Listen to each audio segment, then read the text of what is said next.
ডানাহীন পাখি আমি, একা একা থাকি, শান্ত মনে বসে আমি তোমার ছবি আঁকি। তুমি যদি খুশি হও আমাকে হারালে, সূর্য হয়ে হারিয়ে যাব মেঘের আড়ালে।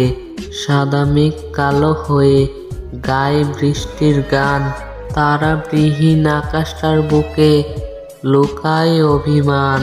স্মৃতির বুকে আটকে থাকে অদৃশ্য এক ছায়া, মানুষটা হারিয়ে গেলেও হারায় না তার মায়া। চেয়ে দেখো নীল আকাশে কালো মেঘের সাজ, আমার মতো তোমারও কি মন ভালো নেই আজ? আকাশ ভরা বৃষ্টি, বৃষ্টি ভেজা মন, মন বলে ভালো থাকুক আমার প্রিয়জন। আমি বরং একাই থাকি, কারণ তোমার ভালোবাসা অনেক বেশি দামি। একদিন তুমি বুঝবে ঠিকই তোমাকে আমি কত ভালোবেসেছি।